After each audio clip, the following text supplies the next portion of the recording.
Hey, hi Anja, how are you going? Hello. I'm very good. How are you? I'm good, deep in the research and all of that, but it's exciting to come together once more to talk to an expert, one of these experts that we have the privilege of, sharing ideas with, learning from, that can help us in negotiating the new normal.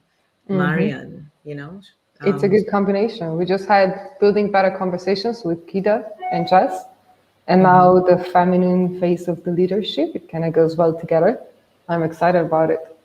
Yeah, I am. And I know that Marian has done some research in this area with some leaders, and she has a really unique take, I think, on how we can embody the feminine face of leadership. So I'm interested to see, what this all means, the feminine side of leadership, and why it's so critical or crucial for us now, as we go forward. So maybe we should bring Marian in. Let's. I have plenty of questions already. I can't wait for us to start. Hey, hey. Hi. Hey, Marian. Hey, hi there. How are you? How's your day been going? Oh, it's a busy day already with lots going on. So it's lovely to see you both. You too, Yeah. long time no see. Yeah, for sure. Now, Marian, you just published a book on the feminine face of embodied leadership. Let's jump right in because you're hosting a masterclass, delivering a masterclass next week, Saturday. Let's really go straight to jugular. How did you come to be researching and writing in this area of the feminine face of future leadership? What's the story that got you here? Yeah, it's a really it's something that has been perplexing me for some time, because there is a distinction between autocratic and a more welcoming type of leadership. And one of the things that I've been looking at is, especially as we come out of the phase that we've been in through the pandemic, where the type of leadership that's been crucial within that time is telling people what to do. And as we come out of it, it's more about how do we come out of this in a better place than we are currently. And that's what this element of embodied leadership is about. It's bringing your whole self into the way you lead, your mind, your body, and your spirit, all elements of you, in order for you to be able to serve others to the best in the possible way, and enable them to be the best possible versions of themselves. And I call this feminine simply. It's not, as I say, it's not saying that men can't do this. It's a different way of looking at things. It's a way that one of the things that women do really well is connect and have networks of connections, and which is one of the things that I think is really crucial for us as we come out of this time. Many people have felt socially isolated and lonely, even if they're well connected. And so this new aspect of how do we negotiate a new normal is to do with allowing a different sort of way of being and doing things that's more supportive to all of us on this planet. It's interesting that you mentioned the somewhat autocratic nature of the way leaders made decisions during the crisis, right? And one of the things we saw coming out of the research that we've been doing at the Future Local Lab, and was really interesting when we saw it, when we correlated countries that were really strong on the rule of law index against the way in which COVID-19 death rates and were rising and increasing. We saw a really interesting correlation that in more autocratic states, they were doing better, and they had done much better in keeping the COVID-19 rates down. You are now saying that, we're coming out of that period of crisis. Well, we are coming out of, or are you saying that, we're now at a stage where, I'm trying to get a question out. Let's see if I can formulate this question.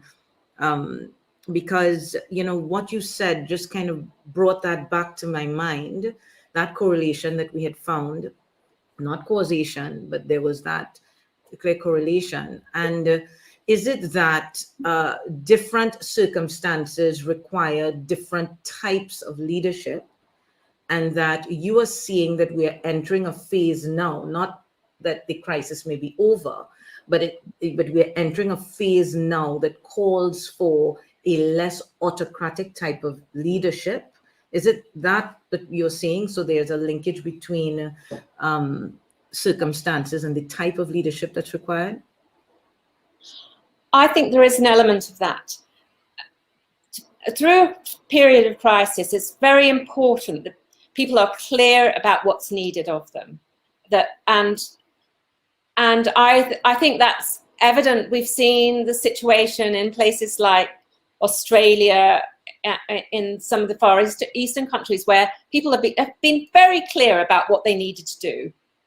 And it was very autocratic, but I think that clarity of knowing what's required of you is really crucial through a crisis. In terms of public health, I know that if we're looking at having people who have got a disease, we want to be able to know exactly where they are and who they've met and how we can therefore contain it.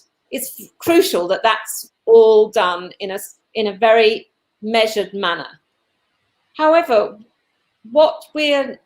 as this crisis is going to change, we are going to continue to see variants of concern, which it's pretty clear. However, one of the things that we do need to be able to do is ensure that people's mental health improves, because we have seen incredibly bad rates in terms of people's mental well-being decreasing, the numbers of people who are anxious and concerned about what's going on. And that kind of, the leadership for that situation is very different, because we have to be in a place where we can care for each other and be more compassionate and help connections.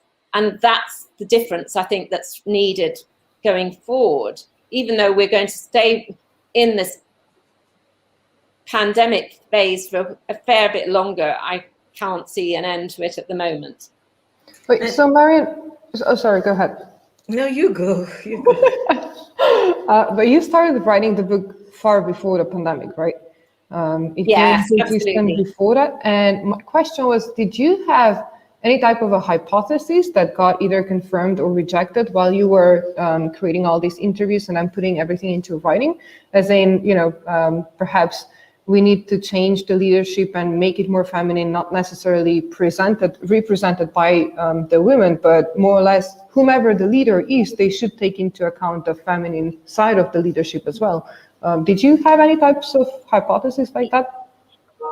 Yes, I've been doing quite a lot of reading for quite a long time. And there's been people who've been writing around the importance of caring in leadership roles. And so it was with that hypothesis in mind, is there some element that we should be considering?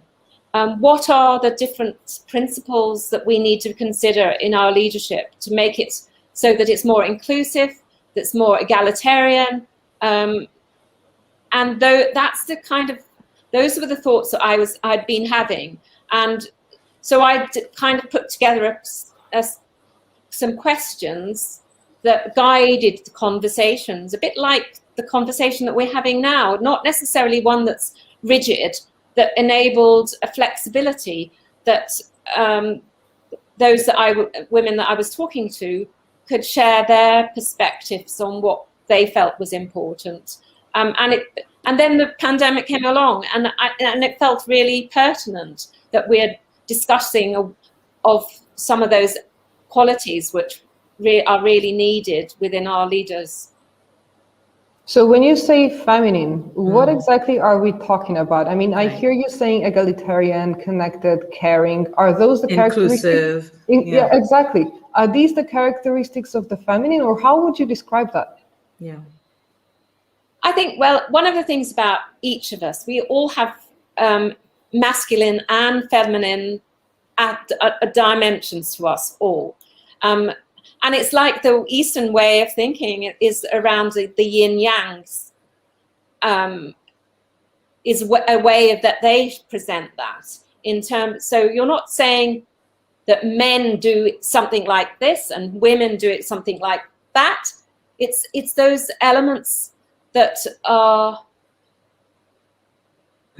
feminine, more feminine in their characteristics. I suppose they are a bit stereotypical, but it's those elements that where we're kind of more nurturing and caring for each other, which I think is really crucial for as we come through this phase into into this new normal, whatever that might look like.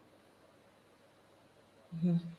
So is your work just around stereotypes, or is it science-based gender differences that we are speaking to as well?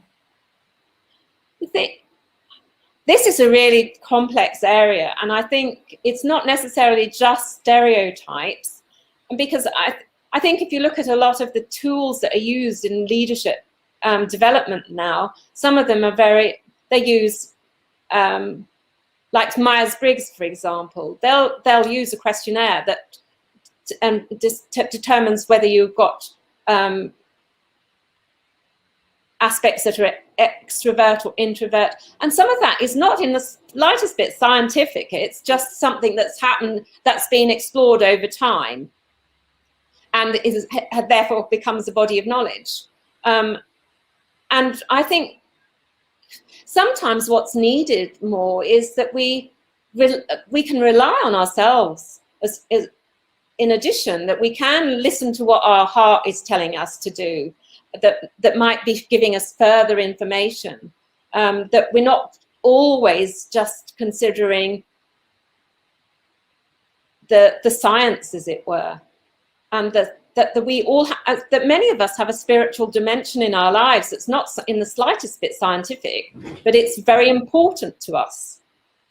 And I think that's what I'm trying to explore rather than stereotypes. Yeah, and certainly, I mean, I know there have been several studies on the socio-cultural differences around gender from society to society. And so, I mean, I can see where you're coming from when you're speaking to the feminine side of leadership from a socio-cultural perspective, what has been perceived to be more feminine characteristics. I know there was a study on that more women tended to go into caregiving professions, and men tend to go into engineering and logic-based and math. I know it seems like a horrible stereotype, but there are studies that demonstrate that there is proclivity, whether it's gender or biologically based gender issues or sociocultural issues is another thing. But so what did you find in your research about the feminine side of leadership, this feminine aspects of leadership that you think would be very useful for all of us to understand more of?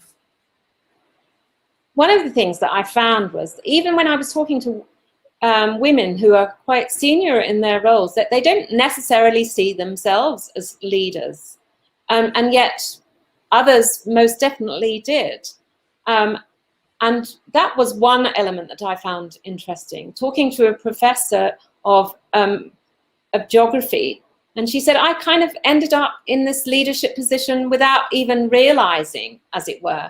And I think when we look at some of the studies that have been done about women and their tendency to apply for jobs, and it's very interesting to see that actually women will only apply for a job if they meet 80+% of the requirements, whereas a man will happily apply for a job with only 40 or 50. And that's one thing that fascinates me, and may have a part to play in all of this. But I think one of the things that I've noticed in the time that I've been working through this pandemic, our working practices have become far more collaborative because we're using virtual meetings now. And you can't have people talking over each other, otherwise nobody can hear each other. So collaboration has definitely increased in some aspects over this time. And I would say collaboration, connectivity, all of those, there's a lot of what I've been exploring actually happened to have a starting letter with a C: compassion, care, connectivity. And it's been very apparent that we've been in those conversations. You've also had people thinking about compassion more. How do we make sure that the most deprived within our communities have opportunities going forward from this? They have been placed through the pandemic. We know that the rates of COVID have been much greater in some of those minority communities because their living conditions are much worse. They're very much in a situation where there may be lots of family members within a household, and they are the ones that may be going out to work and faced with infection rates as they go about their daily business. And this has made it quite a significant, one of the reasons why our mortality rates are so much greater in those communities. So I do think we need to be thinking about what are the qualities that we need in our society that enable people who are much more disadvantaged to have the similar opportunities to what you and I have. And so what are the kind of tools that you have developed and you've designed to help people tap into these aspects of leadership that you term feminine? What kinds of tools for a masculine woman like myself can be used to, yeah.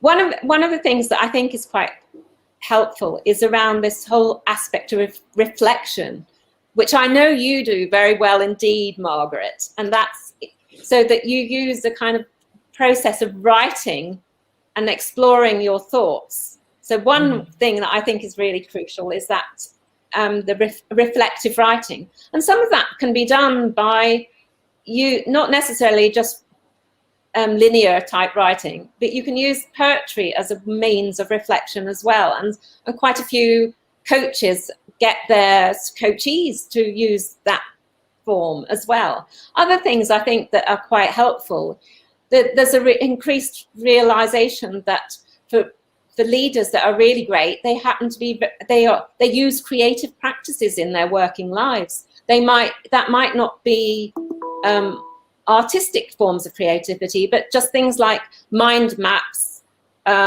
One thing that I use is metacognitive drawing, and metacognition is the process of reflection on reflection.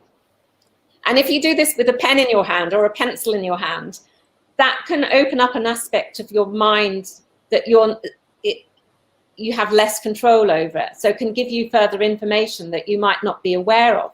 And I find that's a very helpful element. Others have begun to realize that things like having quiet time in nature is helpful to them. It gives, when do you have your aha moments? If you look at when you it might be in the middle of the night. I have a notebook beside my bed and I'll write something down. Or it might be going for a walk and you see something and you think, oh, that's a really good thought. I'll make sure I remember that. Or it might be in the bath, or wherever it happens to be for you. It's all different for different people. As the, thingamajig, I can't think of his name now, had one of those aha moments as the apple fell on his head. Newton. Right. So it's interesting because the tools that you're describing now, they sound as if we have to go into the isolation and let ourselves be creative and let ourselves be with ourselves. While, for example, the characteristics of the feminine that we previously spoke of were not really so much isolated. They actually demanded having someone next to you, or they were more or less being brought forward when, you know, we are accompanied with other people. So, for example, we care, or we tend to be caring whenever we have to care for someone. It's not necessarily for us ourselves. Or we are compassionate, but not necessarily for ourselves. It's more or less in the connection with others. So it's interesting that we use tools by ourselves, for ourselves, to actually become more connected to each other. Is that how it goes? I think both elements are really helpful, and you can do some of these things together with others. You can have circles of reflection, for example, where people have an opportunity to share and gain clarity from asking questions in a group situation. But I do think that sometimes that whole time of recharging your batteries is quite beneficial as an individual, on an individual basis, in order to have the energy to be able to connect with others. You know, I've experienced some of your tools, Marion, and it has been transformative in my view, particularly metacognitive drawing, that technique that you introduced me to, and has opened up a world of insight for me. And I know that you're going to be sharing, you know, that particular tool and others at the upcoming masterclass on Saturday. I just want to come back to this issue that I do have when I think about your work, because I think the tools that you have developed and you have curated to help to explore the 13 characteristics of leadership that you've written about in your book. You know, I still want to come back to why you call them feminine, because I feel like the 13 characteristics you've identified are, they seem to me characteristics of 21st century leadership. This is what all of us, each of us as human beings, should embody going forward if we want to have a more connected, collaborative, and co-evolving, safer planet for human flourishing, right? And so I just, you know, I see we don't have much time left, but so I just want to get your take on why you put the stake down. That's the title of your book. I know. That's the title of your masterclass, The Feminine Face of Leadership, of Embodied Leadership. Why? I think what I began to realize is that we needed something different. We're still in a position where women are not always given those opportunities to become leaders, and yet somebody like the Dalai Lama in fact came out with, the future is feminine. He actually came out in a presentation he gave and said the future is with women. And I think that, and if you look at some of the countries that have done particularly well over the course of the pandemic have women who are in those senior positions, like Jacinda Ardern, for example. And I think the way she has shown it is possible to give direction and yet be caring for her people, that has come across very, very clearly. With Angela Merkel has done very well as well in terms of the response that Germany has made to the pandemic. I think it's been quite interesting to see that those those characteristics that I think you're absolutely right are the ones that we need for the 21st century, but quite often it's a more feminine aspect that we haven't necessarily developed or considered important in the past. Okay. Okay, and you have any, I'm seeing the time, you have any more questions for Marion before the masterclass? So, okay, the future face of leadership is going to be feminine, right? So my question is it really going to be feminine, or is it going to be a really like a mixture of both? Because what I see now is that women in leadership tend to be quite masculine because they compete with a lot of people in business, especially, for example, that are very masculine, that are men. And they have to sort of act the same way. They have to present themselves as being very masculine in order to actually be able to speak to them, to provide that type of a leadership. And now I'm asking myself out loud and providing you with a question whether it's shifting, but is it really shifting towards becoming a feminine, or is it more or less just going to be a mixture of both of them? And are we going to become a bit more mindful of just how useful the feminine side is as well? I would definitely like to see that whole aspect of people being more mindful, whether they're men or women, and being able to show vulnerability and concern for others, and seeing it not as a weakness, but as a strength. Lovely thought. Yeah, that's a beautiful thought. And final question, Marion, what can people hope to gain by attending the masterclass next week with you? I think one of the things that we've shown here, the three of us together, that it's not a simple, straightforward subject. It can be controversial. Therefore, what it does will open up your mind to thinking in a slightly different way, and that can only be a good thing. For sure. Absolutely. Looking forward to it. It's actually going to be this week, not so? This Saturday. This Saturday, yeah. Yeah, so Saturday, 19th of June at 2 p.m. Anja, should we be putting links somewhere? So that's the link to get it there.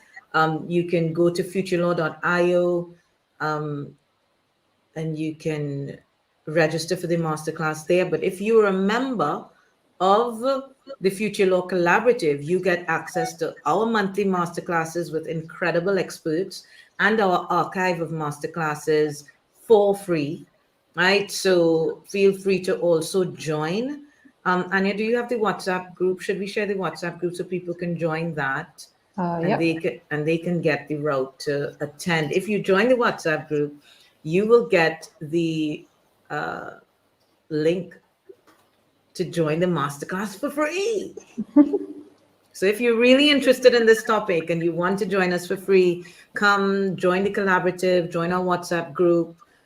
We have lawyers and policy professionals and change makers from all over the world who are, working to try to make this world a better place from wherever they are at, in whatever niche in their jurisdiction. So thanks, Marion, for sharing with us and being here with us. Lovely, thank you. And we're looking forward to the masterclass this Saturday. Talk soon. Bye-bye. Great, thank you. It's been lovely, as always.